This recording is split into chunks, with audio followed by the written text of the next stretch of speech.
বাসা যখন কোনো সবজি থাকে তখন শুধু ভাবি আজকে এই সবজিটা আমি চিংড়ি মাছ দিয়ে রান্না করব। চিংড়ি মাছ দিয়ে সবজি আমার ভীষণ পছন্দের, তবে আমার বাচ্চারা সে সবজি খেতে চায় না, তারা মাছও বেশি পছন্দ করে না, তাই কী করা, তাদের সাথে চিংড়ি মাছ আর আলুই যথেষ্ট। আসসালামু আলাইকুম, সবাই কেমন আছেন? আজকে আরেকটি লং ভিডিও নিয়ে আসলাম। লং ভিডিও দিতে একদমই ইচ্ছে করে না, তারপরেও দিতে হয়। এখানে আমি চিংড়ি মাছ দিয়ে সবজি রান্না করতে গিয়েছিলাম, বাট আর সবজি রান্না করতে পারিনি। মেয়ে বারবার বলছিল, আম্মু চিংড়ি মাছে তুমি সবজি দিও না, আলু দাও। ও আলু পছন্দ করে, কিন্তু ছেলে একদমই আলু পছন্দ করে না, আলাদা আলাদা তরকারি রান্না করতে হয়। তা আমি আর কী করব, ছেলেকে শুধু চিংড়ি মাছ তুলে দিয়েছি আর মেয়েকে আলু আর চিংড়ি একসঙ্গে দিয়েছি। তারপর মশলা ভালোভাবে কষিয়ে নিয়ে আমি এখানে কিছুটা চিংড়ি মাছ দিয়েছিলাম।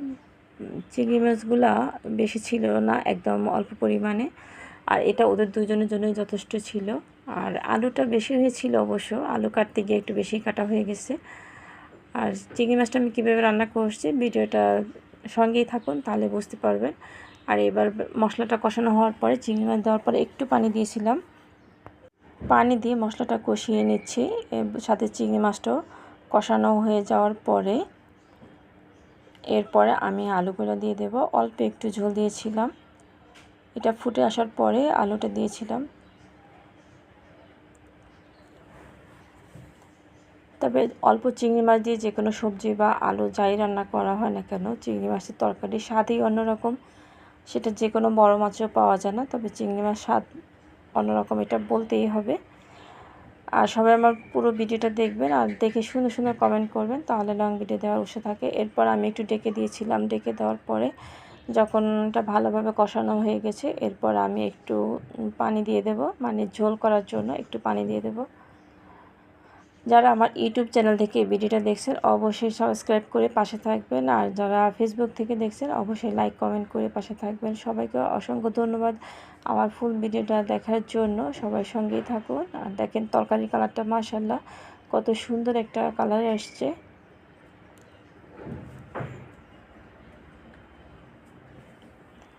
এরপর রান্না শেষ পর্যায়ে আমি একটু ধনেপাতা দিয়েছিলাম।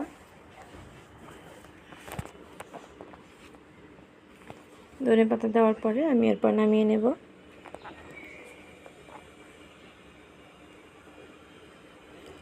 আর এখানে লতি আর চিংড়ি রান্না করছিলাম, এটা লতিটা আমি ভালোভাবে কষিয়ে নিচ্ছি। কষিয়ে নেওয়ার পরে অল্প একটু পানি দিয়ে আমি এটা আবার রান্না করব কিছু সময়।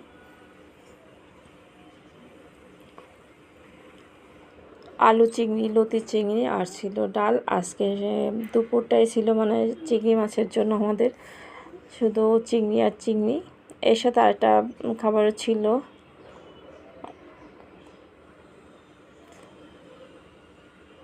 এরপর কিছু সময় রান্না করলে একদম শুকনো শুকনো হয়ে যাবে, আর শুকনো হলে লতি খেতে আর গলা চুলকাবে না। একদম শুকনো শুকনো যখন হয়ে যাবে তখন আমি নামিয়ে নেব। সবাইকে অসংখ্য ধন্যবাদ ভিডিওটা দেখার জন্য। আল্লাহ হাফেজ।